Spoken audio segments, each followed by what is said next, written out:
প্রিয় দর্শক, আসসালামু আলাইকুম। চলে আসলাম আরও একটি নতুন রেসিপি নিয়ে। আজকের রেসিপিতে থাকছে আলু দিয়ে গরুর মাংস রান্না করা সহজ রেসিপি। নতুন রাঁধুনিদের জন্য আমার রেসিপিটা খুবই উপকার আসবে। প্রথমে চুলায় একটি হাঁড়ি দিয়েছি। হাঁড়িতে দিয়ে দিচ্ছি পরিমাণ মতো রান্নার রেগুলার তেল। তেলটা গরম হয়ে আসলে কিছুটা গরম মশলা দিয়ে দিচ্ছি। গরম মশলার মধ্যে থাকছে তেজপাতা, দারুচিনি, এলাচ, লবঙ্গ আর দিয়ে দিচ্ছি কয়েকটা গোলমরিচ। গরম মশলাটাকে নেড়ে চেড়ে একটু ভেজে নিচ্ছি, এতে করে ফ্লেভারটা ছড়িয়ে পড়বে।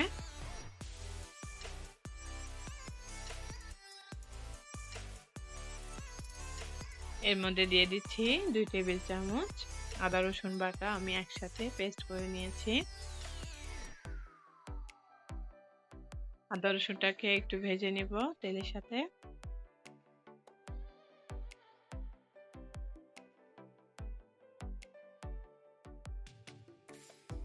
দুই মিনিটের মতো ভেজে নিয়ে এর মধ্যে দিয়ে দিচ্ছি 1.5 কাপ পরিমাণে পেঁয়াজ কুচি। এবার একসাথে সবগুলা তেলের সাথে ভেজে নিচ্ছি।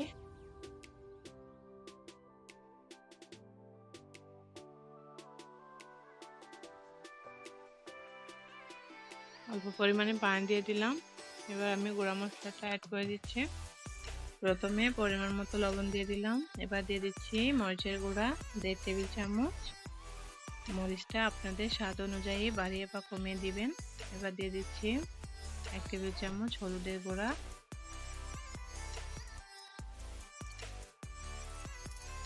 এবার মিশিয়ে নিব।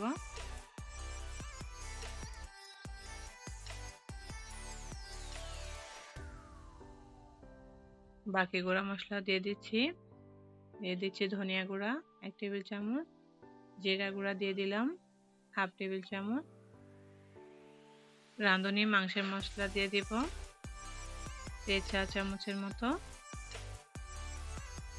গরম মশলা গুঁড়া দিয়ে দিচ্ছি 1 চা চামচ। এবারে মশলাটাকে কষিয়ে নিচ্ছি। অল্প পানি দিয়ে দিচ্ছি। পানি দিয়ে নেড়ে চেড়ে ঢাকনা দিয়ে দিব 3 থেকে 4 মিনিটের জন্য। 4 মিনিট পর দেখতে পাচ্ছেন তেলটা উপরে ভেসে উঠেছে, তার মানে মশলাটা ভালোভাবে কষানো হয়ে গেছে। এবার এর মধ্যে আগে থেকে ধুয়ে পরিষ্কার করে রাখা মাংস দিয়ে দিচ্ছি। আমি এখানে 2 কেজি পরিমাণে মাংস দিয়েছি। মাংসটা হাঁড়িতে দিয়ে দিচ্ছি। দেওয়ার পরে ভালোভাবে মশলার সাথে মাংসটাকে মিশিয়ে নিচ্ছি।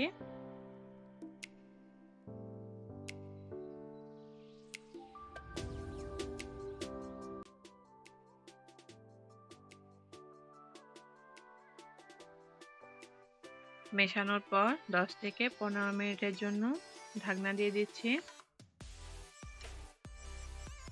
15 মিনিট পর আরেকটু নেড়ে চেড়ে নেব।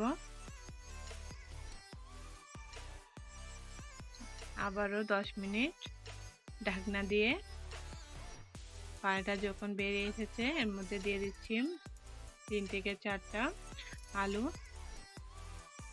আপনারা চাইলে আলুটা স্কিপ করতে পারেন। আবারও 10 মিনিট ঢাকনা দিয়ে রাখছি।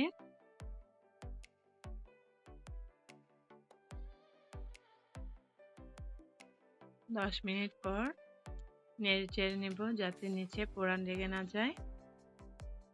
এবার দিয়ে দিব এর মধ্যে পরিমাণ মতো পানি। পানিটা অবশ্যই গরম পানি দিতে হবে। নেড়ে ছেড়ে এর মধ্যে দিয়ে দিচ্ছি 4-5টা কাঁচামরিচ, দিয়ে দিচ্ছি স্বাদ মতো লবণ। লবণটা টেস্ট করে এরপর দিবেন। ভালো ঢাকনা দিয়ে দিলাম। এভাবেই নেড়ে ছেড়ে মাংসটাকে রান্না করে নিব। আমার আজকের রেসিপিটা যদি ভালো লেগে যায় তাহলে অবশ্যই ভিডিওতে একটি লাইক দিয়ে দিবেন। পরবর্তী সব রেসিপিতে চ্যানেলটিকে সাবস্ক্রাইব করে পাশেই থাকবেন।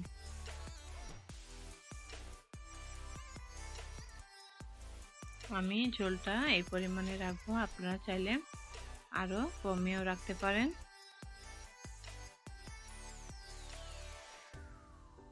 মাংসটা হয়ে গেছে। এ পর্যায়ে চুলাটা অফ করে দিব। আজকের রেসিপিটা আমি খুবই সহজভাবে করে দেখিয়েছি। সবাই বাসায় ট্রাই করবেন। ভালো থাকবেন। আল্লাহ হাফেজ।